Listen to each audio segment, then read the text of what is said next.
വണ്ടിയിൽ നിന്നിറങ്ങാനൊരുങ്ങിയ നിദ്രയെ ജനനിയും അഭിയും തടഞ്ഞെങ്കിലും അവൾ കൂട്ടാക്കിയില്ല. നിദ്ര ഡോർ തുറന്ന് പുറത്തിറങ്ങി. അവൾ വേഗത്തിൽ കാറിനരികിലേക്ക് ഓടി. അഭിയും ജനനിയും കുഞ്ഞിനെയും കൂട്ടി പിന്നാലെ ഇറങ്ങി. നിദ്ര കാറിൻ്റെ ചില്ലിലൂടെ അകത്തേക്ക് നോക്കിയതും അവളുടെ മുഖത്തെ ഭാവം മാറി. സ്റ്റിയറിങ്ങിലേക്ക് തല ചായ്ച്ച് രക്തത്തിൽ കുളിച്ച് ഒരാൾ കിടക്കുകയായിരുന്നു. ജയമോഹൻ സാർ. അയാളുടെ മുഖം കണ്ടതും നിദ്രയുടെ അധരങ്ങൾ മുഴിഞ്ഞു. അഭി, വേഗം വാ, ഇദ്ദേഹത്തിന് ജീവനുണ്ട്, ശ്വാസമുണ്ട്, അവൾ ഉറക്കെ വിളിച്ചു. ജനനിയും അഭിയും അങ്ങോട്ട് ഓടിയെത്തി. പിന്നീടെല്ലാം പെട്ടെന്നായിരുന്നു. കുഞ്ഞിനെ ജനനിയുടെ കയ്യിൽ കൊടുത്ത് അഭിയും കൂടി ചേർന്ന് താങ്ങിപ്പിടിച്ച് അയാളെ നിദ്രയുടെ കാറിൽ കയറ്റി. നിദ്ര വണ്ടി മുന്നോട്ടെടുത്തു ഹോസ്പിറ്റൽ ലക്ഷ്യം വെച്ച് നീങ്ങി. ഷോണിൻ്റെ ഹോസ്പിറ്റലിലേക്ക് തന്നെയാണ് അയാളെ കൊണ്ടുപോയത്. ഒടുവിൽ ആശുപത്രിയുടെ ഗേറ്റ് മുന്നിൽ തെളിഞ്ഞു. കാർ എമർജൻസി ബ്ലോക്കിന് മുന്നിൽ ബ്രേക്കിട്ടതും നിദ്ര വാതിൽ തുറന്ന് പുറത്തേക്ക് ചാടി. ഡോക്ടർ, ആരെങ്കിലും ഒന്ന് വരൂ, എമർജൻസിയാ. അവളുടെ നിലവിളി കേട്ട് വാർഡ് ബോയ്മാരും ഡ്യൂട്ടി ഡോക്ടറും സ്ട്രെച്ചറുമായി ഓടിയെത്തി. ആക്സിഡൻ്റ് കേസാ, ബോധമില്ല, പക്ഷെ ശ്വാസമുണ്ട്, അഭി വേഗത്തിൽ പറഞ്ഞു. ജയമോഹനെ സ്ട്രെച്ചറിലേക്ക് മാറ്റിയതും മെഡിക്കൽ ടീം അദ്ദേഹത്തെ അതിവേഗം എമർജൻസി റൂമിലേക്ക് കൊണ്ടുപോയി. നിദ്രയും അഭിയും ജനനിയും പിന്നാലെ ചെന്നു. മൂവരും എമർജൻസി റൂമിന് മുന്നിലെ ചെയറിൽ ടെൻഷനോടെ ഇരുന്നു. കുറച്ച് കഴിഞ്ഞതും ഷോണും വേറെ 2 ഡോക്ടേഴ്സും ധൃതിയിൽ എമർജൻസി റൂമിന് അരികിലേക്ക് സംസാരിച്ചുകൊണ്ട് നടന്നു വരുന്നുണ്ട്. അലക്സ്, ആക്സിഡൻ്റ് പറ്റിയ ആൾ ആരാണെന്ന് മനസ്സിലായോ? ഷോൺ കൂടെയുള്ള അസിസ്റ്റൻ്റ് ഡോക്ടറോട് ചോദിച്ചു. സർ, അത് ഫിലിം ഡയറക്ടർ ജയമോഹനാണ്. ആരാ ഹോസ്പിറ്റലിലേക്ക് കൊണ്ടുവന്നത്? ഷോണിൻ്റെ അടുത്ത ചോദ്യം അതായിരുന്നു. അത് പിന്നെ സാറിൻ്റെ വൈഫ് നിദ്ര മാഡാണ് അവരെങ്ങോട്ട് കൊണ്ടുവന്നത്. അപ്പോഴേക്കും ഷോൺ നിദ്ര ഇരിക്കുന്നിടത്തേക്ക് എത്തിയിരുന്നു. അലക്സ് പറഞ്ഞത് കേട്ടതും ഷോണിൻ്റെ കണ്ണിൽ ആശ്ചര്യം തെളിഞ്ഞു.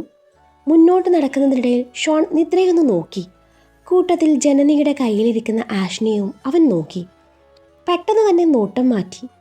ഷോണിനെ കണ്ടതും നിദ്രയും അഭിയും ജാനിയും ഇരുന്നിടത്തിൽ നിന്നും എഴുന്നേറ്റു. പോലീസിൽ വിവരം അറിയിച്ചോ? ഷോൺ വീണ്ടും അലക്സിന് നേരെ തിരിഞ്ഞു.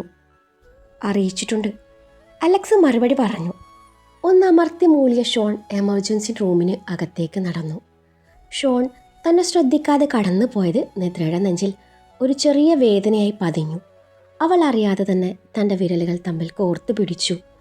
അകത്ത് ഷോണും ബാക്കി ഡോക്ടേഴ്സും കൂടി ചേർന്ന് ജയമോഹനെ പരിശോധിച്ച് വേണ്ട ചികിത്സ നൽകി.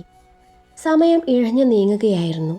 ഓരോ നിമിഷവും നിദ്രയുടെ കണ്ണുകൾ എമർജൻസി റൂമിൻ്റെ വാതിലിലായിരുന്നു. അപ്പോഴാണ് അജുവും വേറൊരു പോലീസ് ഉദ്യോഗസ്ഥനും അവിടേക്ക് എത്തിയത്. ജയമോഹൻ സാറിന് ആശുപത്രിയിൽ എത്തിച്ചത് ആരാ? ഞാനാ. അജുവിൻ്റെ ചോദ്യം കേട്ട് നിദ്ര എഴുന്നേറ്റുകൊണ്ട് പറഞ്ഞു. അപ്പോഴേക്കും എമർജൻസി റൂമിൻ്റെ വാതിൽ പതിയെ തുറന്നു. ഷോൺ പുറത്തേക്ക് നടന്നു വന്നു. അവൻ്റെ മുഖത്ത് പതിവിലുള്ള ശാന്തത ഉണ്ടായിരുന്നെങ്കിലും കണ്ണുകളിൽ ചെറിയൊരു ഗൗരവം നിറഞ്ഞിരുന്നു. അജുവും നിദ്രയും ബാക്കി എല്ലാവരും ഒരുമിച്ച് ഷോണിൻ്റെ അടുത്തേക്ക് നീങ്ങി. അദ്ദേഹത്തിന് എങ്ങനെയുണ്ട്? നിദ്രയുടെ ശബ്ദം നേറിയ വിറയലോടെയായിരുന്നു. ഷോൺ ഒരു നിമിഷം അവളുടെ കണ്ണുകളിലേക്ക് നോക്കി. ജീവനപായം തൽക്കാലം ഒഴിവായിട്ടുണ്ട്, പക്ഷേ തലക്ക് പരിക്കുണ്ട്, രക്തം ഒരുപാട് പോയിട്ടുണ്ട്, ബ്ലഡ് പെട്ടെന്ന് അറേഞ്ച് ചെയ്യണം. ആ വാക്കുകൾ കേട്ടതും നിദ്ര ആശ്വാസത്തോടെ കണ്ണുകൾ അടച്ചു. നിദ്ര, സംഭവം എങ്ങനെ ഉണ്ടായതാണെന്ന് വിശദമായി പറയണം. അജു നിദ്രയ്ക്ക് നേരെ തിരിഞ്ഞു. ആ നിമിഷം ഷോണിൻ്റെ നോട്ടം നിദ്രയിലേക്ക് നീണ്ടതും നിദ്ര ഒരു നിമിഷം ഷോണിനെ പതർച്ചയോട് നോക്കി. ശേഷം അജുവിലേക്ക് നോട്ടം മാറ്റി. നിദ്ര താനും ജനനിയും അഭിയും ചന്ദ്രവിലാസം കോവിലകത്തേക്ക് പോയതും തിരികെ വരുന്ന റോഡരികിൽ അപകടത്തിൽപ്പെട്ട കാറ് കണ്ടതും ജീവനുണ്ടെന്ന് മനസ്സിലാക്കി ആശുപത്രിയിലേക്ക് കൊണ്ടുവന്നതുമെല്ലാം വിശദമായി പറഞ്ഞു. നിദ്ര പറഞ്ഞത് കേൾക്കവേ ഷോണിൻ്റെ മുഖം വലിഞ്ഞു മുറുകി. എല്ലാം കുറിച്ചെടുത്ത ശേഷം അജു ഷോണിനോട് ഫോർമാലിറ്റീസിനെ കുറിച്ച് സംസാരിച്ചു. അതിനിടയിൽ മറ്റൊരു ഡോക്ടർ വേഗത്തിൽ ഷോണിൻ്റെ അരികിലേക്ക് എത്തി. സർ, ബ്ലഡ് ബാങ്കിൽ O നെഗറ്റീവ് സ്റ്റോക്കില്ല. ചുറ്റുമുള്ള ഹോസ്പിറ്റലിലും അന്വേഷിച്ചു, ഇതുവരെ ലഭിച്ചിട്ടില്ല.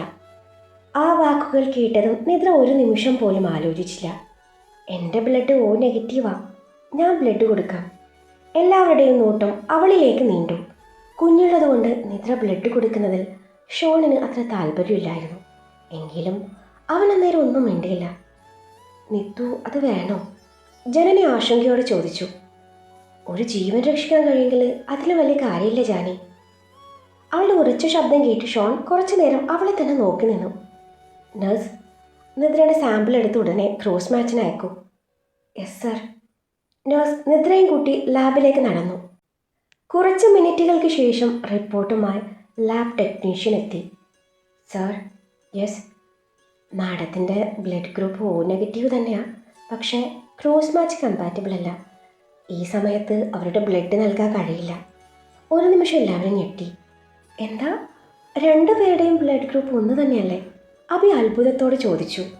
ഷോൺ ശാന്തമായ റിപ്പോർട്ട് കയ്യിലെടുത്ത് ഒന്ന് നോക്കി. ബ്ലഡ് ഗ്രൂപ്പ് ഒരുപോലെയാണെന്നത് മാത്രം പോരാ, ചിലപ്പോൾ ക്രോസ് മാച്ചിൽ പൊരുത്തക്കേട് വരാം. രോഗിയുടെ സുരക്ഷയ്ക്ക് റിയാക്ഷൻ ഉണ്ടാവാൻ സാധ്യതയുള്ളതിനാൽ ഈ ബ്ലഡ് നൽകാൻ കഴിയില്ല. ആ വാക്കുകൾ കേട്ടതും നിദ്രയുടെ മുഖം വാടി. അങ്ങനെയാണെങ്കിൽ ഇനി എന്തു ചെയ്യും ഷോൺ? അജുവാണത് ചോദിച്ചത്.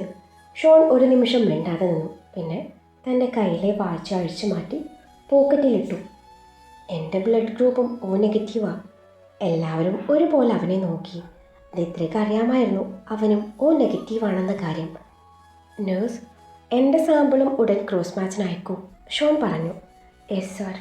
നഴ്സ് വേഗത്തിൽ ഷോണിൻ്റെ സാമ്പിൾ എടുത്തു. നിദ്ര ഒരു നിമിഷം അവനെ തന്നെ നോക്കി നിന്നു. ഷോൺ, നീ? അജു വീണ്ടും ചോദിച്ചു. അവൻ അജുവിന് നേരെ ഒന്ന് പുഞ്ചിരിച്ചു. ഇപ്പോൾ ഞാൻ ഈ ഹോസ്പിറ്റലിലെ ഡോക്ടറാണ് അജു. എൻ്റെ മുന്നിൽ ഒരു രോഗി ജീവന് വേണ്ടി പോരാടുമ്പോൾ ഞാൻ നോക്കി നിൽക്കില്ല. ആ വാക്കുകൾ നിദ്രയുടെ ഹൃദയത്തെ സ്പർശിച്ചു. അല്പസമയത്തിനകം ലാബിൽ നിന്ന് വീണ്ടും റിപ്പോർട്ട് എത്തി. സർ, ഡോക്ടറുടെ ബ്ലഡ് പൂർണ്ണമായും കമ്പാറ്റബിൾ ആണ്. ട്രാൻസ്ഫ്യൂഷൻ ഉടൻ ആരംഭിക്കാം. ആ വാർത്ത കേട്ടതും നിദ്ര ആശ്വാസത്തോടെ കണ്ണുകൾ അടച്ചു.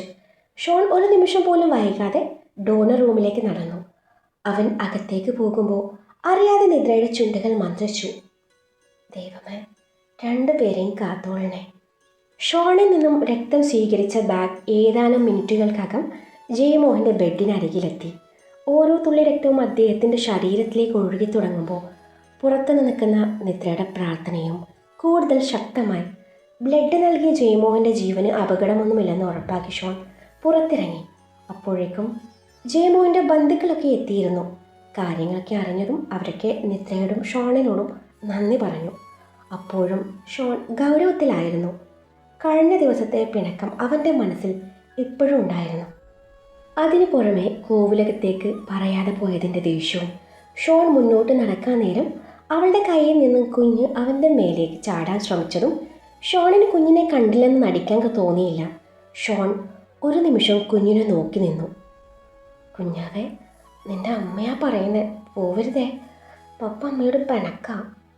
പപ്പയ്ക്ക് എന്ത് ജാടയാ, അമ്മ പാവല്ലേ. പോവരുതേ, നിദ്ര കുഞ്ഞിൻ്റെ കാതിൽ പതിയെ പറഞ്ഞു. പതിയെ പറഞ്ഞതാണെങ്കിലും അവനത് കേട്ടിരുന്നു. ആ വാക്കുകൾ കേട്ടതും ഷോണിൻ്റെ കാലുകൾ ഒരു നിമിഷം നിലച്ചു. അവൻ പതിയെ തിരിഞ്ഞ് കുഞ്ഞിനെ നോക്കി. ഇതുവരെ ഒന്നും മനസ്സിലാകാത്ത പ്രായമായിരുന്നുവെങ്കിലും ഷോണിനെ കണ്ട നിമിഷം കുഞ്ഞിൻ്റെ മുഖം വിടർന്നു. കുഞ്ഞിക്കൈകൾ അവൻ്റെ നേർക്ക് നീണ്ടു. കുഞ്ഞ് എന്തൊക്കെയോ ശബ്ദമുണ്ടാക്കി അവൻ്റെ ശ്രദ്ധ പിടിച്ചു. കുഞ്ഞിൻ്റെ ആ വിളി ഷോണിൻ്റെ ഉള്ളിൽ എന്തോ ഒടിഞ്ഞു വീണതുപോലെ തോന്നിച്ചു. അവൻ അറിയാതെ തന്നെ കൈകൾ നീട്ടി. അടുത്ത നിമിഷം കുഞ്ഞ് നിദ്രയുടെ കയ്യിൽ നിന്നും ഷോണിൻ്റെ നെഞ്ചിലേക്കെത്തി. ഷോൺ അവളെ നെഞ്ചോട് ചേർത്ത് പിടിച്ചു. അച്ഛ എന്ന വാക്ക് പറയാൻ കഴിയാത്ത പ്രായമായിരുന്നെങ്കിലും കുഞ്ഞിൻ്റെ മുഖത്തെ സന്തോഷം കണ്ടാൽ മതി അവൾക്ക് തൻ്റെ സുരക്ഷിതമായ ഇടം കിട്ടിയെന്ന് മനസ്സിലാക്കാൻ. ഷോണിൻ്റെ മുഖത്തെ ഗൗരവം അല്പം അയഞ്ഞു. കുഞ്ഞവൻ്റെ കവളിൽ ചെറിയ കൈകൊണ്ട് തട്ടിക്കളിച്ചു. പിന്നെ അവൻ്റെ താടി പിടിച്ച് വലിച്ചു. ഷോൺ കുഞ്ഞിൻ്റെ നെറുകയിൽ പതിയെ ഒരു ചുംബനം നൽകി. ആ കാഴ്ച കണ്ട് നിദ്രയുടെ കണ്ണുകൾ നിറഞ്ഞു. ജനനിയും അഭിയും പരസ്പരം നോക്കി ചെറുതായി പുഞ്ചിരിച്ചു. ഷോൺ പതിയെ നിദ്രയിലേക്ക് നോക്കി. അവരുടെ കണ്ണുകൾ തമ്മിലുടക്കി. അവളോട് ഒരക്ഷരം മിണ്ടാതവൻ കുഞ്ഞുമായി തൻ്റെ പ്രൈവറ്റ് റൂം ലക്ഷ്യം വെച്ച് നടന്നതും നിദ്ര മുഖം വീർപ്പിച്ചു അവരുടെ പോക്ക് നോക്കി നിന്നു. ദുഷ്ടൻ, എന്നെ വിളിച്ചതുപോലുമില്ല എന്ന് പറഞ്ഞ് അവിടെയുള്ള ചെയറിൽ വന്നിരുന്നു. കുറേ നേരം അവൾ ഷോണിൻ്റെ വിളിക്കായി കാത്തിരുന്നു. പക്ഷേ അവൻ്റെ വിളി വന്നതേയില്ല. ഫോണിൽ നോക്കിയിരുന്ന് മടുത്തവൾ എന്തൊക്കെയോ പിറുപിറുത്തു. പപ്പയും മോളും കണക്കാ. പപ്പയുടെ അരികിലെത്തിയ അവൾക്ക് എണ്ണ വേണ്ട. വിശക്കുമ്പോൾ എൻ്റെ അരികിൽ വരുമല്ലോ, അപ്പം കാണിച്ചു തരാം. നിദ്രയ്ക്ക് ദേഷ്യവും സങ്കടവും ഒരുമിച്ച് വന്നു. പിന്നെ ഒന്നും നോക്കിയില്ല. ഷോണിൻ്റെ പ്രൈവറ്റ് റൂമിലേക്ക് അവളും നടന്നു. ജനനിയും അഭിയും നേരത്തെ പോയിരുന്നു. ഷോണിൻ്റെ പ്രൈവറ്റ് റൂമിൻ്റെ വാതിലിന് മുന്നിലെത്തിയ നിദ്ര ഒരു നിമിഷം നിന്നു. അകത്ത് നിന്ന് കുഞ്ഞിൻ്റെ കുലുക്കിച്ചിരി കേൾക്കാമായിരുന്നു. ആഹാ, എന്നെ പുറത്താക്കി രണ്ടാളും സുഖമായി ആഘോഷിക്കുകയാണല്ലേ. അവൾ പതിയെ പിറുപിറുത്തു. മുഖം വീർപ്പിച്ച് വാതിൽ പതിയെ തുറന്ന് അകത്തേക്ക് കയറിയതും കണ്ട കാഴ്ച അവളുടെ ചുണ്ടിൽ അറിയാതൊരു പുഞ്ചിരി വിരിയിച്ചു. ഷോൺ കോട്ടും സ്റ്റെതസ്കോപ്പും മാറ്റിവെച്ച് സോഫയിൽ ഇരിക്കുകയായിരുന്നു. കുഞ്ഞാവ അവൻ്റെ മടിയിൽ കിടന്ന് അവൻ്റെ ID കാർഡ് പിടിച്ച് വലിച്ചുകൊണ്ടിരുന്നു. അയ്യോ, അത് പൊട്ടും മോളെ എന്നും പറഞ്ഞുകൊണ്ട് ഷോൺ അവളുടെ കയ്യിൽ നിന്ന് കാർഡ് വാങ്ങാൻ നോക്കുമ്പോൾ കുഞ്ഞ് കുസൃതിയോടെ ചിരിച്ച് വീണ്ടും അവൻ്റെ താടിയിൽ പിടിച്ചു. ഒരു നിമിഷം ഷോണിൻ്റെ മുഖത്ത് വിരിഞ്ഞിരുന്ന പുഞ്ചിരി കണ്ടപ്പോൾ നിതയുടെ മനസ്സൊന്ന് ശാന്തമായി. മനഃപൂർവ്വം ഒന്ന് ചുമച്ചുകൊണ്ട് അവൾ അകത്തേക്ക് നടന്നു. ശബ്ദം കേട്ടതും ഷോൺ തല ഉയർത്തി നോക്കി. ഒരു നിമിഷം അവരുടെ കണ്ണുകൾ തമ്മിലുടക്കി. എന്നാൽ ഒന്നും മിണ്ടാതെ അവൻ വീണ്ടും കുഞ്ഞിലേക്ക് തന്നെ ശ്രദ്ധ തിരിച്ചു. നിദ്ര കുറച്ചു നേരം എന്ത് ചെയ്യണം എന്നറിയാതെ നിന്നു. പിന്നെ വേറെ വഴിയില്ലാതെ അവരുടെ അരികിലേക്ക് വന്നു. ഷോണിന് നേരെ കുനിഞ്ഞ് കുഞ്ഞിന് നേരെ കൈ നീട്ടി. വാ, അമ്മയുടെ അടുത്തേക്ക് വാ ചക്കരെ. അവളുടെ ശബ്ദം കേട്ടതും കുഞ്ഞ് തല തിരിച്ച് നിദ്രയെ നോക്കി. ഒരു നിമിഷം കുഞ്ഞിൻ്റെ കണ്ണുകൾ അമ്മയുടെ മുഖത്ത് തങ്ങി. പിന്നെ ചുണ്ടിലൊരു കൊച്ചു പുഞ്ചിരി വിരിഞ്ഞു. ആ ചിരി നിമിഷങ്ങൾക്കകം മുഴുവൻ മുഖത്തേക്ക് പടർന്നു. നിദ്ര കൈകൾ നീട്ടി വീണ്ടും വിളിച്ചെങ്കിലും കുഞ്ഞ് കളിയോടെ ചിരിച്ചുകൊണ്ട് ഷോണിൻ്റെ നെഞ്ചിലേക്ക് ഒന്നുകൂടി ചേർന്നിരുന്നു. തൻ്റെ കുഞ്ഞു കൈകൾ കൊണ്ട് അവൻ്റെ ഷർട്ടിൽ മുറുകെ പിടിച്ച് മുഖം പപ്പയുടെ നെഞ്ചിലൊളിപ്പിച്ചു. കുഞ്ഞിൻ്റെ ആ കുഞ്ഞു കുറുമ്പ് കണ്ടപ്പോൾ ഷോണിൻ്റെ ചുണ്ടിലും ഒരു പുഞ്ചിരി വിരിഞ്ഞു. നിദ്രയുടെ മുഖത്ത് പരിഭ്രമം നിറയുന്നത് ഷോൺ ശ്രദ്ധിച്ചിരുന്നു. കുഞ്ഞൂസെ വാ, നിനക്ക് വിശക്കുന്നില്ലേ? കുഞ്ഞു കവിളിൽ മെല്ലെ തലോടിക്കൊണ്ട് നിദ്ര സ്നേഹത്തോട് ചോദിച്ചു. കുഞ്ഞൊരു നിമിഷം അമ്മയുടെ കണ്ണുകളിലേക്ക് നോക്കി. പിന്നെ വീണ്ടും ഷോണിൻ്റെ മുഖത്തേക്ക് തിരിഞ്ഞു. എന്തൊക്കെയോ ശബ്ദമുണ്ടാക്കി അവൾ തൻ്റെ കുഞ്ഞിക്കൈ കൊണ്ട് ഷോണിൻ്റെ കവിളിൽ തൊട്ടു. ഷോൺ ചെറുപുഞ്ചിരിയോടെ അവളുടെ നെറ്റിയിൽ ഒരു മുത്തം കൊടുത്തു. അമ്മ വിളിക്കുന്നുണ്ട്, ചെല്ല്, അവൻ പതിയെ പറഞ്ഞു. കുഞ്ഞു മറുപടിയായി വീണ്ടും അവൻ്റെ ഷർട്ടിൽ മുറുകെ പിടിച്ചു. പോകില്ലെന്ന വാശി പോലെ അവൻ്റെ നെഞ്ചിലേക്ക് മുഖം ഒളിപ്പിച്ചു. അത് കണ്ടപ്പോൾ നിദ്രയുടെ മുഖം വാടിപ്പോയി.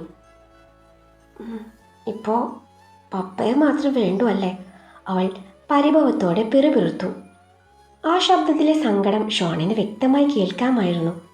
അവൻ പതിയെ കുഞ്ഞിൻ്റെ കുഞ്ഞു കൈകൾ അഴിച്ചു മാറ്റി. വാവേ, ഇങ്ങനെ അമ്മയെ വിഷമിപ്പിക്കാമോ?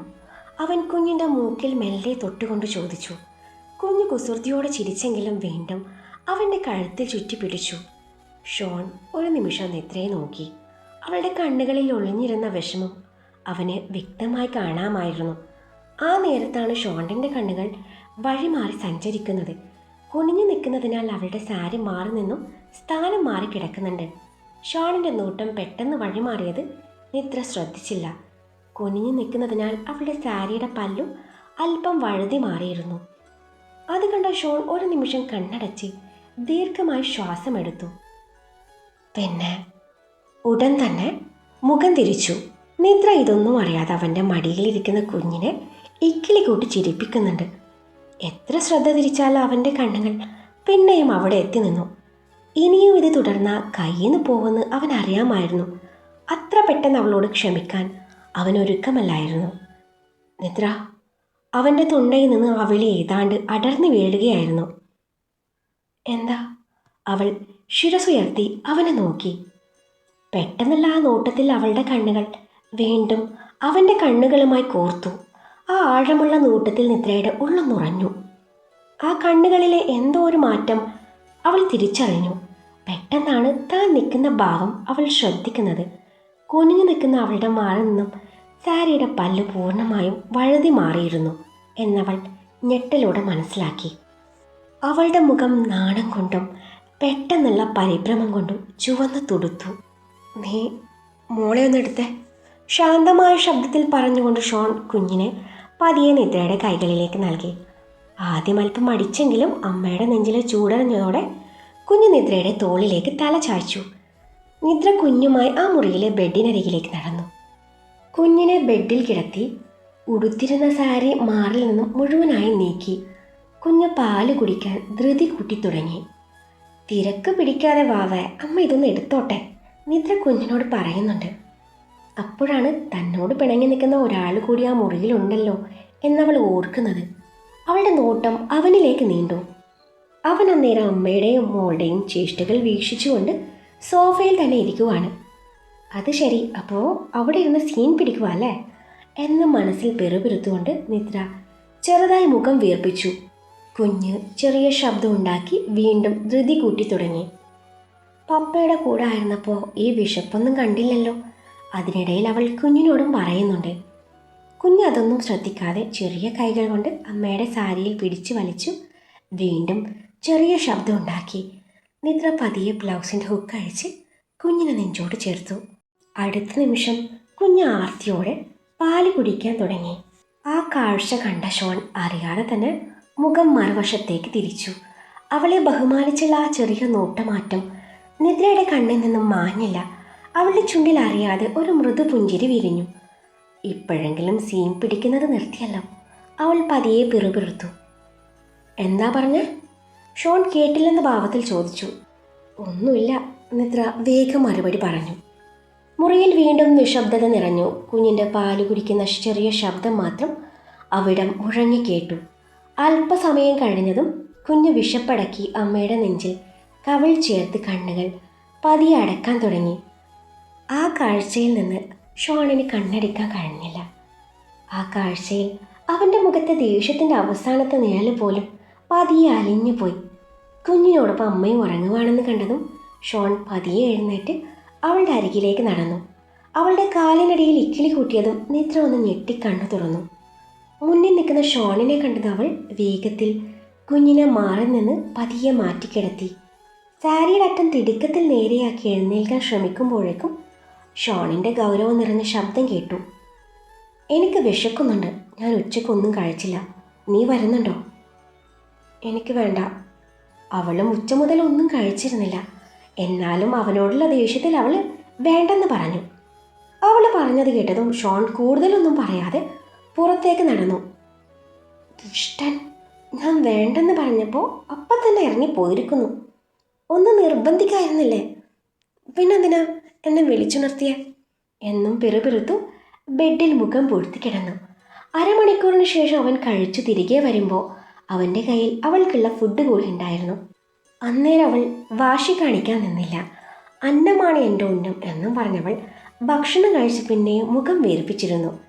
രണ്ടുപേരും ഒരു ഇഞ്ച് പോലും വിട്ടുകൊടുത്തില്ല. രണ്ടുപേർക്കും മിണ്ടണമെന്നുണ്ട്, പക്ഷെ ചെറിയൊരു വാശി. തൻ്റെ ഡ്യൂട്ടിയൊക്കെ കഴിഞ്ഞു നിദ്രയും കൂട്ടി അവൻ വീട്ടിലേക്ക് മടങ്ങി. വീട്ടിലേക്ക് പോകുന്നതിന് മുൻപ് നിദ്ര രാജ്മോഹൻ്റെ ആരോഗ്യനിലയെപ്പറ്റി അന്വേഷിച്ചിരുന്നു. വീട്ടിലേക്കുള്ള യാത്ര മുഴുവൻ കാറിനുള്ളിൽ അസ്വാഭാവികമായൊരു നിശബ്ദതയുണ്ടായിരുന്നു. കുഞ്ഞിൻ്റെ ഇടയ്ക്കിടെയുള്ള കിലുക്ക് ചിരിയും ചെറിയ ശബ്ദങ്ങളല്ലാതെ മറ്റൊന്നും കേട്ടില്ല. നിദ്ര പലതവണ ഷോണിനെ ഒളി കണ്ടിട്ട് നോക്കിയെങ്കിലും അവൻ്റെ ശ്രദ്ധ മുഴുവനും ഡ്രൈവിങ്ങിലായിരുന്നു. അവളുടെ നോട്ടം പോലും മനഃപൂർവ്വം അവൻ ഒഴിവാക്കുന്നത് പോലെ തോന്നി. വീട്ടിലെത്തിയതും ഷോൺ ഒരു വാക്ക് പോലും പറയാതെ കുഞ്ഞിനെ കൈകളിലെടുത്തു നേരെ ഡാനിയലിൻ്റെയും സാറയുടെയും അടുത്തേക്ക് നടന്നു. ഇന്ന് ഹോസ്പിറ്റലിൽ നല്ല തിരക്കായിരുന്നല്ലേ? ഡാനിയൽ ചോദിച്ചതും ഷോൺ പതിവ് പോലെ സംസാരിച്ചു തുടങ്ങി. ആശുപത്രിയിലെ വിശേഷങ്ങളും രോഗികളുടെ കാര്യങ്ങളും കുഞ്ഞിൻ്റെ ഓരോ കുസൃതിയും പറഞ്ഞ് എല്ലാവരെയും ചിരിപ്പിച്ചു. അതേസമയം നിദ്ര അല്പം മാറി നിന്ന് ആ കാഴ്ച നോക്കുകയായിരുന്നു. എല്ലാവരോടും ചിരിച്ച് സംസാരിച്ച് നിൽക്കുന്ന ആൾ തൻ്റെ മുഖത്തേക്ക് മാത്രം നോക്കാൻ പോലും തയ്യാറല്ലെന്ന ചിന്ത അവളുടെ മനസ്സിനെ വേദനിപ്പിച്ചു. അവളിലെ വാശിയൊക്കെ പതിയെ അലിഞ്ഞില്ലാതായി. കുറച്ചു കഴിഞ്ഞ് കുഞ്ഞിനെ കുളിപ്പിച്ചുറക്കിയ ശേഷം അവൾ അടുക്കളയിലേക്ക് നടന്നു. ഭക്ഷണം വിളമ്പി മേശ ഒരുക്കുമ്പോഴേക്കും ഷോൺ വന്ന് കസേരയിലിരുന്നു. ഒരു വാക്ക് പോലും പറയാതെ നിദ്ര അവൻ്റെ പ്ലേറ്റിലേക്ക് ചപ്പാത്തിയും കറികളും വിളമ്പി. അവന് ഇഷ്ടമുള്ള കറി കുറച്ചുകൂടി എടുത്തു വെച്ചു. കുറച്ചുകൂടി വേണോ? അവൾ പതിഞ്ഞ ശബ്ദത്തിൽ ചോദിച്ചു. അവൾ തോറ്റുകൊടുക്കാൻ തയ്യാറായിരുന്നു. ഷോൺ മറുപടി പറയാതെ പ്ലേറ്റ് അവളുടെ ഭാഗത്തേക്ക് അല്പം നീക്കി. അവൾ നിശബ്ദമായി വീണ്ടും വിളമ്പി. അവളുടെ ഓരോ ശ്രമവും വായുവിൽ അലിഞ്ഞു പോകുന്നത് പോലെ തോന്നി. കണ്ണുകളിൽ തെളിഞ്ഞ സങ്കടം മറച്ചു വെച്ചുകൊണ്ട് അവൾ ഭക്ഷണം കഴിച്ചു. ഭക്ഷണം കഴിഞ്ഞതും ഷോൺ ഗ്ലാസ്സിലെ വെള്ളം കുടിച്ച് കസേരയിൽ നിന്ന് എഴുന്നേറ്റു. ഞാൻ മുകളിലേക്ക് പോകുന്നു, അത്രമാത്രം അറിഞ്ഞവൻ മുറിയിലേക്ക് നടന്നു. അവൻ്റെ പിന്നാമ്പുറം നോക്കി ഒരു നിമിഷം നിദ്ര നിന്നു. പിന്നെ മുഖത്തൊരു ചെറിയ പുഞ്ചിരി വരുത്തി സാറ അടുക്കളയിൽ സഹായിക്കാൻ ചെന്നു. പാത്രങ്ങൾ കഴുകിയും എല്ലാം അടുക്കി വെച്ചും ജോലി തീർന്നപ്പോഴേക്കും സമയം വൈകിയിരുന്നു. മുറിയുടെ വാതിൽ പതിയെ തുറന്നകത്തേക്ക് കയറിയ നിദ്രയുടെ കണ്ണുകൾ ആദ്യം പതഞ്ഞത് കട്ടിലിൻ്റെ ഹെഡ് ബോർഡിൽ ചാരിയിരിക്കുന്ന ഷോണിലായിരുന്നു. മടിയിൽ തുറന്നിരുന്ന ലാപ്ടോപ്പിൽ ആശുപത്രിയിലെ ഫയലുകളും റിപ്പോർട്ടുകളും ഒന്നൊന്നായി പരിശോധിക്കുകയായിരുന്നവൻ. സ്ക്രീനിൽ നിന്നുള്ള ഇളം വെളിച്ചം അവൻ്റെ ഗൗരവം നിറഞ്ഞ മുഖത്ത് പതിഞ്ഞിരുന്നു. നിദ്ര മുറിയിലേക്ക് കയറിയ ശബ്ദം കേട്ടിട്ടും ഒരിക്കൽ പോലും തല ഉയർത്തി നോക്കാൻ അവൻ കൂട്ടാക്കിയില്ല. വാതിൽ മെല്ലെ അടച്ച ശേഷം അവൾ കുറച്ചു നേരം അവനെ തന്നെ നോക്കി നിന്നു. ഇത്രയും ദേഷ്യമാണോ എൻ്റെ ഇച്ചായന്? എൻ്റെ ഇച്ചായന് എന്നോട് ഇങ്ങനെയൊക്കെ പിണങ്ങി നിൽക്കാൻ അറിയുമല്ലേ? നെടുവീർപ്പോടെ അവൾ മനസ്സിൽ ചോദിച്ചു. അവൻ്റെ പിണക്കം എങ്ങനെയെങ്കിലും മാറ്റണമെന്ന് ഉറപ്പിച്ചുകൊണ്ട് അവൾ പതിയെ അവൻ്റെ അടുത്തേക്ക് നടന്നു. അരികെ വന്ന് നിശബ്ദമായി ഇരുന്ന ശേഷം മെല്ലെ അവൻ്റെ തോളിലേക്ക് ചാഞ്ഞു. സോറി. വളരെ പതിഞ്ഞ ശബ്ദത്തിലായിരുന്നു ആ വാക്ക്. അതിൽ കുസൃതിയോ കളിയോ ഒന്നും ഉണ്ടായിരുന്നില്ല. ആത്മാർത്ഥമായ പശ്ചാത്താപം മാത്രം. ഷോൺ ഒന്നും പറഞ്ഞില്ല. അവൻ്റെ കണ്ണുകൾ ഇപ്പോഴും ലാപ്ടോപ്പിലെ അക്ഷരങ്ങളിൽ തന്നെയായിരുന്നു. നിദ്ര മെല്ലെ അവൻ്റെ കയ്യിൽ തൻ്റെ വിരലുകൾ കോർത്ത് പിടിച്ചു. ഇപ്പോഴും എന്നോട് ദേഷ്യമാണോ? ഇനി ഞാനങ്ങനെ ഒന്നും ചെയ്യില്ല. ഇച്ചാനെ വിഷമിപ്പിക്കാൻ എനിക്ക് ഒരിക്കലും ഉദ്ദേശമില്ലായിരുന്നു. അവളുടെ ശബ്ദം ചെറുതായി ഇടറി. എന്നോട് എന്തെങ്കിലും ഒന്ന് മിണ്ടു ഇച്ചായ. ഇങ്ങനെ മിണ്ടാതിരിക്കുമ്പോഴാണ് എനിക്ക് കൂടുതൽ വിഷമാവുന്നത്. അവൾ അവൻ്റെ തോളിൽ മുഖം ഒളിപ്പിച്ചുകൊണ്ട് വീണ്ടും പതിയെ പറഞ്ഞു. ഷോൺ അപ്പോഴും ഒന്നും മിണ്ടിയില്ല. പക്ഷെ അവളെ തന്നിൽ നിന്ന് അകറ്റി മാറ്റാനും അവന് തോന്നിയില്ല. ആ മൗനം നിദ്രയുടെ ഹൃദയത്തെ വേദനിപ്പിച്ചു. ക്ഷമ ചോദിച്ചിട്ടും ഇത്രയൊക്കെ താഴ്ന്ന് സംസാരിച്ചിട്ടും ഒരു വാക്ക് പോലും തിരിച്ചു കിട്ടാത്തത് അവളുടെ ഉള്ളിൽ ചെറിയൊരു വാശിയായി മാറി. ശരി, ഇച്ചാനെ മിണ്ടിപ്പിക്കാനുള്ള വഴിയെ എനിക്കറിയാം. ആ ചിന്തയോടെ അവൾ പതിയെ എഴുന്നേറ്റു. മാറിയിടാനുള്ള വസ്ത്രങ്ങളെടുത്ത് ഒന്നും പറയാതെ വാഷ്റൂമിലേക്ക് നടന്നു. കുറച്ച് നിമിഷങ്ങൾക്ക് ശേഷം വാഷ്റൂമിൻ്റെ വാതിൽ തുറന്നു. പാവാടയും ബ്ലൗസും ധരിച്ച നിദ്ര പുറത്തേക്ക് വന്നു. കുളിച്ചിറങ്ങിയതിൻ്റെ ഈർപ്പ് ഇപ്പോഴും അവളുടെ മുഖത്തും മുടിയിഴകളിലും തങ്ങി നിന്നിരുന്നു. നനഞ്ഞ മുടി ഒരു ടവൽ കൊണ്ട് മെല്ലെ തുടച്ചുകൊണ്ട് അവൾ വാർഡ്രോബിന് മുന്നിലേക്ക് നടന്നു. ഷോൺ അപ്പോഴും ലാപ്ടോപ്പിൽ തന്നെ മുഴുകിയിരുന്നുവെങ്കിലും അവളുടെ ആ വരവ് അവൻ കണ്ടിരുന്നു. വാർഡ്രോബ് തുറന്ന അവൾ കുറച്ചു നേരം അതിനുള്ളിലെ സാരികളിലൂടെ വിരലോടിച്ചു. ഒടുവിൽ അവൻ്റെ ഏറ്റവും പ്രിയപ്പെട്ട കറുത്ത നെറ്റ് സാരിയിൽ അവളുടെ വിരലുകൾ നിശ്ചലമായി. ഒരു മൃദുപുഞ്ചിരിയോടെ അവൾ അത് പുറത്തെടുത്തു. മനഃപൂർവ്വം അവൻ്റെ മുന്നിൽ വന്ന് ബെഡിൽ സാരി വിരിച്ചിട്ടു. ആ നിമിഷം അവളുടെ മനസ്സിൽ ആഗ്രഹം ഒന്നേ ഉണ്ടായിരുന്നുള്ളൂ, എപ്പോഴെങ്കിലും ഒന്ന് തല ഉയർത്തി നോക്കിയിരുന്നെങ്കിലെന്ന്. അവൻ്റെ തൊട്ടരികിൽ കണ്ണാടിക്ക് മുന്നിൽ നിന്നുകൊണ്ട് അവൾ സാരി ചുറ്റാൻ തുടങ്ങി. ഇടയ്ക്കിടെ കണ്ണാടിയുടെ പ്രതിബിംബത്തിലൂടെ പിന്നിലിരിക്കുന്ന ഷോണിനെ ഒളികണ്ണിട്ട് നോക്കുകയും ചെയ്തു. പക്ഷേ അവൻ അപ്പോഴും റിപ്പോർട്ടുകളുടെ ലോകത്ത് തന്നെ മുഴുകിയിരുന്നു. അവളുടെ ഓരോ കുഞ്ഞു കുറുമ്പിനെയും മനസ്സിലാക്കുന്ന ആ മനുഷ്യൻ മനഃപൂർവ്വം അവളെ നോക്കാതിരിക്കാൻ ശ്രമിക്കുകയാണെന്ന് നിദ്രയ്ക്ക് വ്യക്തമായിരുന്നു. നോക്കിക്കൊച്ചായ, ഈ പിണക്കം മാറ്റിയിട്ട് ഞാനിന്ന് ഉറങ്ങും. ആ ഉറപ്പിനൊപ്പം തന്നെ അവളുടെ കണ്ണുകളിൽ വീണ്ടും പഴയ കുസൃതിയുടെ തിളക്കം മടങ്ങിയെത്തി. പതിയെ ഫോണെടുത്ത് പ്ലേലിസ്റ്റ് തുറന്നു. കുറച്ചു നേരം തിരഞ്ഞ ശേഷം അവളുടെ ചുണ്ടിൽ ഒരു ചെറു പുഞ്ചിരി വിരിഞ്ഞു. അടുത്ത നിമിഷം മുറിയിലാകെ മുഴങ്ങിയത് ഐ ആം വെരി സോറി, ഒരു 4000 സോറി എന്ന പാട്ടായിരുന്നു. ലാപ്ടോപ്പിൽ മുഴുകിയിരുന്ന ഷോൺ ഒരു നിമിഷം സ്ക്രീനിൽ നിന്ന് കണ്ണുയർത്തി അവളെ നോക്കി. കറുത്ത സാരിയിൽ അതിസുന്ദരിയായി നിൽക്കുന്ന അവളെ അവനൊരു നിമിഷം നോക്കി നിന്നു. അവളൊന്നും സംഭവിക്കാത്തതുപോലെ പാട്ടിൻ്റെ താളത്തിനൊപ്പം തല മെല്ലെ ആട്ടിക്കൊണ്ട് കള്ളച്ചിരിയോടെ അവനെ തന്നെ നോക്കി നിന്നു. ഷോൺ വീണ്ടും ലാപ്ടോപ്പിലേക്ക് ശ്രദ്ധ തിരിക്കാൻ ശ്രമിച്ചെങ്കിലും പാട്ടിലെ ഓരോ സോറിയും അവൻ്റെ കാതിൽ കൂടുതൽ ഉച്ചത്തിൽ മുഴങ്ങുന്നത് പോലെ തോന്നി. നിദ്ര അവൻ്റെ മുന്നിലേക്ക് വന്ന് പാട്ടിനൊപ്പം അതിരമനക്കി അഭിനയിക്കാൻ തുടങ്ങി. ഐ ആം വെരി സോറി, ഒരു 4000 സോറി എന്ന് പറഞ്ഞുകൊണ്ട് അവൾ രണ്ട് കൈകളും കൂപ്പി കുഞ്ഞുങ്ങളെപ്പോലെ മുഖം ചൊളിച്ചു ഒരു ക്യൂട്ട് എക്സ്പ്രഷൻ അങ്ങ് കാട്ടി. ഷോണിൻ്റെ ചുണ്ടിൻ്റെ കോണിൽ അറിയാതെ ഒരു പുഞ്ചിരി വിരിയാൻ തുടങ്ങിയെങ്കിലും അവനത് വേഗം മറച്ചു വെച്ചു. ഡ്രാമ തീർന്നെങ്കിൽ എന്നെ ഒന്ന് ജോലി ചെയ്യാൻ വിട്, ഗൗരവം വിടാതെ അവൻ പറഞ്ഞെങ്കിലും ശബ്ദത്തിലെ കാഠിന്യം മുമ്പത്തെ പോലെ ഉണ്ടായിരുന്നില്ല. അത് കേട്ട നിദ്രയുടെ മനസ്സിൽ പ്രതീക്ഷയുടെ ഒരു കുഞ്ഞു വെളിച്ചം തെളിഞ്ഞു. അവൾ അടുത്ത സോങ് പ്ലേ ചെയ്തു. പിണക്കമാണോ എന്നോട് ഇണക്കമാണോ എന്ന വരികൾ മുറിയിലാകെ മൃദുവായി ഒഴുകി. പാട്ടിൻ്റെ താളത്തിനൊത്ത് ചിരിയടക്കിക്കൊണ്ട് നിദ്ര ടേബിളിലെ മയിൽപ്പീലി എടുത്ത് വളരെ പതിയെ അവൻ്റെ കവിളിൽ അതുകൊണ്ടൊന്ന് തഴുകി. ഷോൺ ഒന്ന് ഞെട്ടി തല തിരിച്ചു. നിദ്ര. ഗൗരവം നിലനിർത്താൻ ശ്രമിച്ചെങ്കിലും അവൻ്റെ ശബ്ദത്തിൽ നേരത്തെ ഉണ്ടായിരുന്ന കാഠിന്യം ഒട്ടും ശേഷിച്ചിരുന്നില്ല. അവൾ ഒന്നും കേൾക്കാത്തതുപോലെ വീണ്ടും മയിൽപ്പീലി അവൻ്റെ താടിയിലൂടെ മെല്ലെ ഓടിച്ചു. പിണക്കമാണോ എന്നോട് ഇണക്കമാണോ എന്ന പാട്ടിനൊപ്പം അതരമനക്കിക്കൊണ്ട് അവൾ കണ്ണിറുക്കി. മതി. ഷോൺ അവളുടെ കയ്യിൽ നിന്നും മയിൽപ്പീലി പിടിച്ചെടുക്കാൻ ശ്രമിച്ചു. പക്ഷേ അവൾ അതിവേഗം പിന്നിലേക്ക് മാറി. മയിൽപ്പീലി മാറ്റിവെച്ച് അടുത്ത പാട്ട് പ്ലേ ചെയ്തു. മുത്തേ പൊന്നെ പിണങ്ങല്ലേ, എന്തേ കുറ്റം ചെയ്തു ഞാൻ. അതോടൊപ്പം അവൻ്റെ കവിളി പിടിച്ച് കൊഞ്ചിച്ചു. ഷോൺ അവളുടെ കൈകൾ പതിയെ പിടിച്ചു മാറ്റാൻ ശ്രമിച്ചു. നിദ്ര, മതി. മതിയായില്ലേ ചായ, ഇനിയുണ്ട്. അവൾ അടുത്ത പാട്ട് പ്ലേ ചെയ്യാൻ ഒരുങ്ങിയതും ഷോൺ ലാപ്ടോപ്പ് എടുത്ത് ബാൽക്കണിയിലേക്ക് നടന്നു. ആ പ്രവൃത്തി അവൾ ഒരു നിമിഷം നിശ്ചലയാക്കി. ചുണ്ടലുണ്ടായിരുന്ന കുസൃതി ചിരി പതിയെ മാഞ്ഞു. അവൻ വീണ്ടും ദേഷ്യപ്പെട്ടെന്ന തോന്നൽ അവളുടെ നെഞ്ചിൽ ഒരു വിങ്ങലായി പടർന്നു.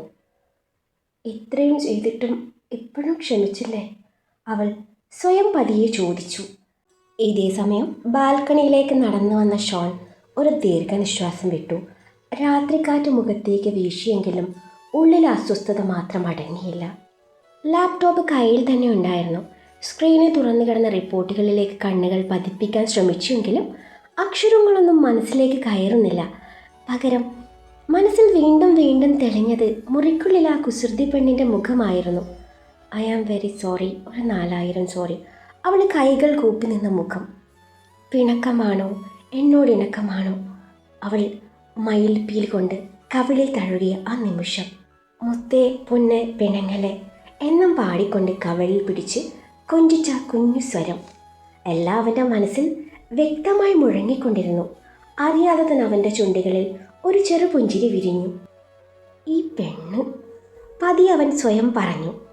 ഒരാളെ ദേഷ്യം പഠിപ്പിക്കാനും അതേ ദേഷ്യം മാറ്റാനും ഒരുപോലെ കഴിവ് എൻ്റെ പെണ്ണിന് മാത്രമേ ഉണ്ടാവൂ, അവൻ ചിന്തിച്ചു. അതോടൊപ്പം ചുണ്ടിൽ നേർത്തൊരു പുഞ്ചിരിയും വിരിഞ്ഞു. അതിനിടയിൽ അകത്ത് നിന്ന് എന്തോ ഭാരമുള്ളത് വീഴുന്ന ശബ്ദവും. അമ്മേ എന്ന് നിദ്രയുടെ ഭയവും വേദനയും കലർന്ന നിലവിളിയും ഒരേ സമയം കേട്ടു. ആ ശബ്ദം കേട്ട നിമിഷം തന്നെ ഷോണിൻ്റെ ഹൃദയം ഒന്ന് നിലച്ചു പോയതുപോലെ തോന്നി. നെഞ്ചിടിപ്പ് നിയന്ത്രിക്കാനാകാതെ അവൻ കസേരയിൽ നിന്ന് ചാടി എഴുന്നേറ്റു. നിദ്ര. വിറച്ച ശബ്ദത്തിൽ അവളുടെ പേര് വിളിച്ചുകൊണ്ട് അവൻ മുറിയിലേക്ക് ഓടി. മുറിയിലാകെ അവൻ്റെ കണ്ണുകൾ ഭ്രാന്തമായി അവളെ തിരഞ്ഞു. പക്ഷെ അവിടെ എവിടെയും നിദ്രയെ കാണാനായില്ല.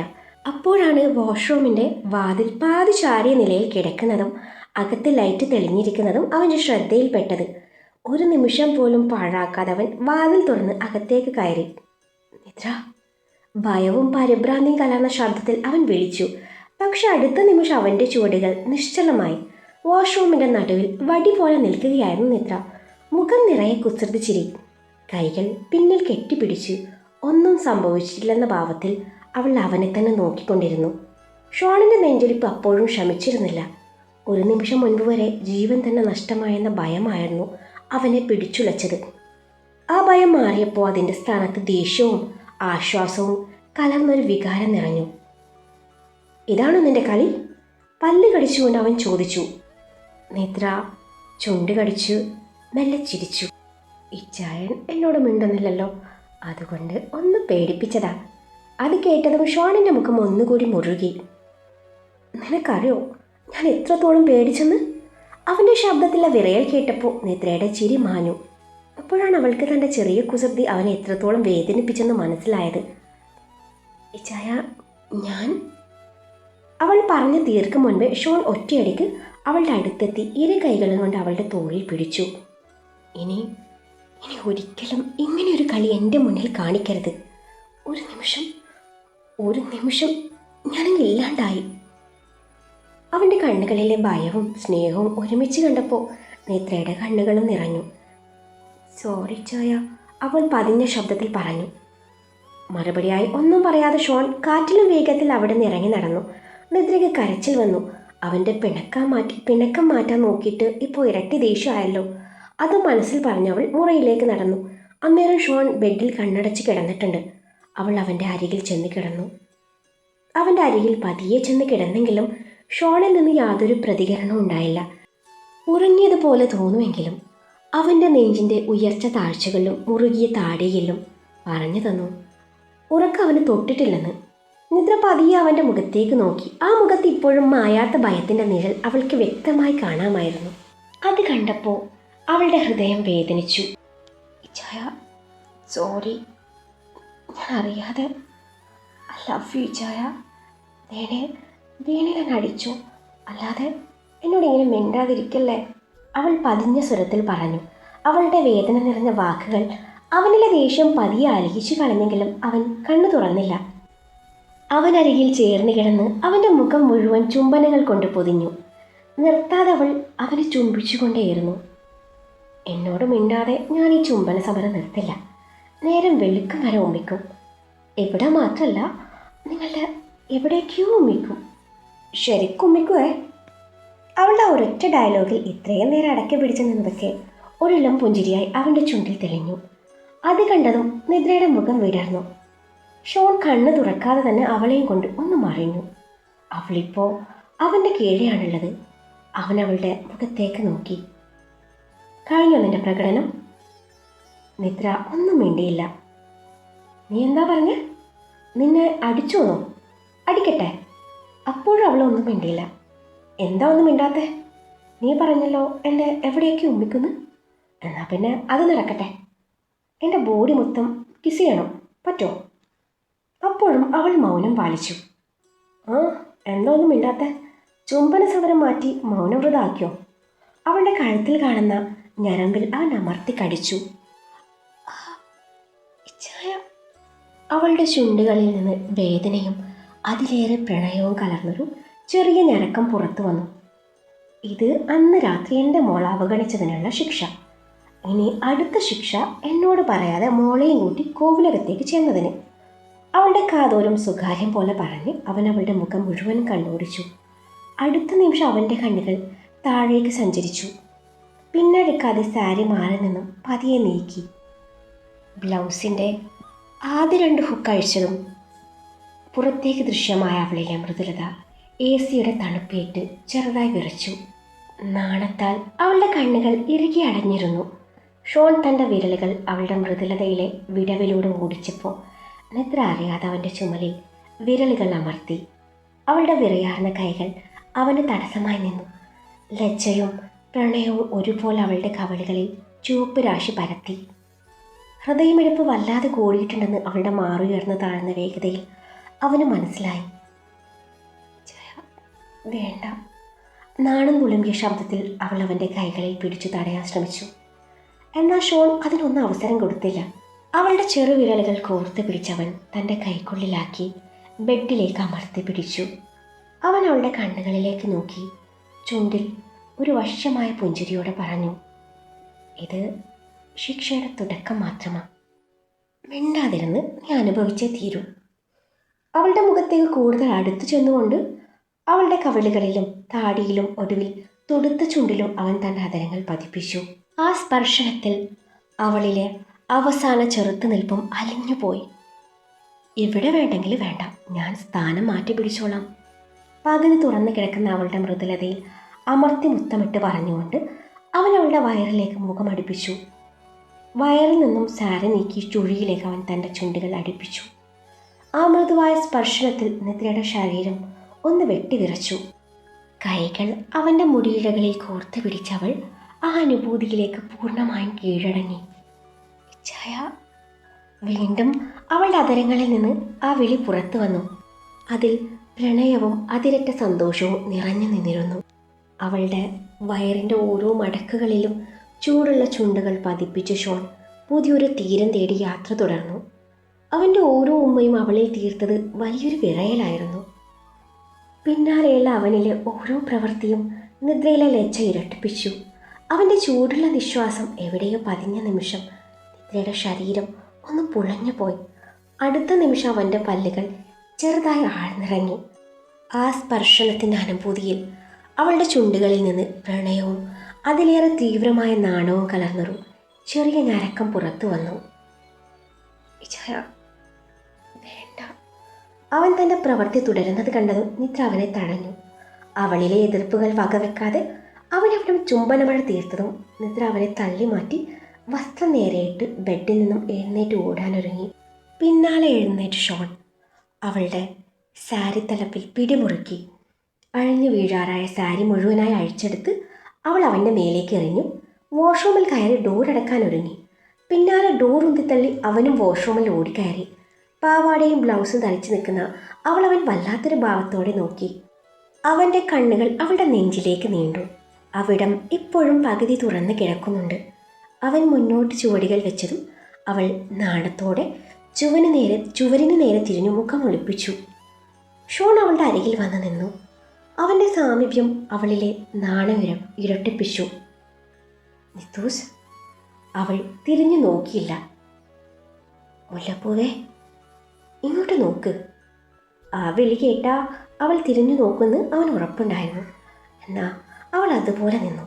ഷോൺ അവളുടെ മുടി വകഞ്ഞു മാറ്റി അവളുടെ പുറംകഴുത്തിലും തോളിലും ചുംബിച്ചു അവളെ തളർത്തി. ഒടുവിൽ കുനിഞ്ഞിരുന്ന് അനാവൃതമായ അവളുടെ ഇടുപ്പിലും അരക്കെട്ടിലും ആവേശത്തോടെ ചുംബിച്ചു. അവളുടെ അരഞ്ഞാണത്തിന് മുകളിലൂടെ വിരലോടിച്ചു. മൃദുവായ ആ സ്പർശനത്തിൽ നിദ്രയുടെ പ്രതിരോധങ്ങളെല്ലാം പതുക്കെ അലിഞ്ഞു പോയിരുന്നു. കുനിഞ്ഞിരിക്കുന്ന ഷോൺ ഷവർ ഓൺ ചെയ്തു. വെള്ളത്തുള്ളികൾ ഇരുവരുടെയും ദേഹത്തിലൂടെ ഒഴുകിയിറങ്ങി. ചായ നനഞ്ഞു തുടങ്ങിയതും ആ വെള്ളിയോടെ നിദ്ര അവന് നേരെ തിരിഞ്ഞു. അവൻ്റെ അതരങ്ങൾ അവളുടെ വയറിൽ ആവേശത്തോടെ ഒഴുകി നടന്നു. പൊക്കിൽ ചുഴുകി നാവിട്ട് ചുഴറ്റി മതി വരാത്ത പോലെ അവിടെ മുഖമിട്ടുരച്ചി. അവൾ അവൻ്റെ മുടിയിൽ കൊരുത്ത് വലിച്ചു. പതിയെ എഴുന്നേൽക്കുന്നതിനോടൊപ്പം അവൻ്റെ അതരങ്ങൾ മേൽപോട്ട് ഇഴഞ്ഞു നീങ്ങി. അവളുടെ കഴുത്തിൽ അവൻ്റെ അതരങ്ങൾ അലഞ്ഞു തുടങ്ങിയപ്പോൾ നിദ്ര അവൻ്റെ തോളിൽ പിടിമുറുക്കി. ബ്ലൗസിൻ്റെ ഹുക്കുകൾ ഓരോന്നായി പല്ലുകൊണ്ട് അഴിച്ചു മാറ്റി ബ്ലൗസ് അകത്തി വെച്ച് മുന്നിലെ തടസ്സത്തെ വലിച്ചു താഴ്ത്തി. അവളുടെ കൈകൾ നാണത്തോടെ തടസ്സം സൃഷ്ടിച്ചപ്പോൾ അവൻ തൻ്റെ ഇടത് കൈകൊണ്ട് അവളുടെ ഇരു കൈയും കൂട്ടിപ്പിടിച്ചു ചുമരിലേക്ക് അടുപ്പിച്ചു. അവൻ്റെ കണ്ണുകൾ അവളിൽ ഒഴുകി നടന്നു. നാണം കൊണ്ട് അവളുടെ മിഴികൾ താഴ്ന്നതും അവൻ ഇരു കണ്ണിലും ചുംബിച്ചു. അവൾ പതിയെ മുഖമുയർത്തി. ഇരുവരുടെയും കണ്ണുകൾ തമ്മിൽ കോർത്തു. പ്രണയം കൈമാറിയ നിമിഷം അവൻ്റെ വലത് കൈ അവളുടെ മൃദുലതയെ താലോലിച്ചു. അവളുടെ അന്നേരത്തെ കണ്ണുകളിലെ പിടച്ചിൽ അവനെ ഏറെ നേരം നോക്കി നിന്നു. അവളുടെ കൈകൾ സ്വതന്ത്രമാക്കി അവളുടെ മാറിലേക്ക് മുഖം പോർത്തി. പിന്നീടുള്ള അവളുടെ പ്രവൃത്തികൾ അവൾ അവൻ്റെ പുറത്ത് നക്ഷതങ്ങൾ ഏൽപ്പിച്ചു. ആ കുളിമുറിയിലെ ചൂടുള്ള വെള്ളിച്ചില്ലുകൾക്കിടയിൽ അവരുടെ പ്രണയം പെയ്തിറങ്ങുകയായിരുന്നു. ഷവറിലെ നനവിലും ഷോണിൻ്റെ അതരങ്ങളുടെ സ്പർശനത്തിലും നിദ്ര പൂർണ്ണമായും അലിഞ്ഞു ചേർന്നു. അവളുടെ ഓരോ മിടുപ്പും അവനിലേക്കായിരുന്നു. കുളി കഴിഞ്ഞ ടവൽ ധരിച്ചു ഇരുവരും വാഷ്റൂമിൽ നിന്നിറങ്ങി. കുളി കഴിഞ്ഞിറങ്ങിയ ആ നിമിഷത്തിൽ തണുപ്പകറ്റാൻ എന്ന വണ്ണം അവർ ഒരേ ബ്ലാങ്കറ്റിനുള്ളിൽ ചേർന്ന് നിന്നു. തണുത്ത ശരീരങ്ങളേക്കാൾ കൂടുതൽ വിറച്ചത് അവരുടെ ഹൃദയങ്ങളായിരുന്നു. പരസ്പരം കണ്ണുകളിലേക്ക് നോക്കിയ ആ നിമിഷത്തിൽ വാക്കുകൾക്ക് അതീതമായൊരു പ്രണയം അവിടെ നിറഞ്ഞു നിന്നു. ഷോൺ പതിയെ അവളിലേക്ക് അടുത്തു. അവളുടെ ഓരോ അണുവിൽ അവൻ ചുംബനത്താൽ ചൂട് പിടിപ്പിച്ചു. നേരത്തെ എവിടെയാണ് അവസാനിപ്പിച്ചത് അവിടെ നിന്ന് അവൻ വീണ്ടും തുടങ്ങുകയായിരുന്നു. ചുണ്ടും നാവും കൊണ്ട് അവളിൽ അനുഭൂതി നിറച്ചു. നിദ്രയുടെ കൈകൾ ബെഡ്ഷീറ്റിൽ മുറുകി. ഒപ്പം ഷീൽക്കാരങ്ങൾ ഉയർന്നു. പതിവിലും വിപരീതമായി അല്പം വന്യമായിരുന്നു അവൻ്റെ പ്രണയം. ഇതുവരെ അനുഭവിച്ചറിയാത്ത ഓരോ അനുഭൂതിയും അവൻ ആ രാത്രിയിൽ അവൾക്ക് സമ്മാനിച്ചു. ആ പ്രണയം നിദ്ര പൂർണ്ണ മനസ്സോടെ ഏറ്റുവാങ്ങി.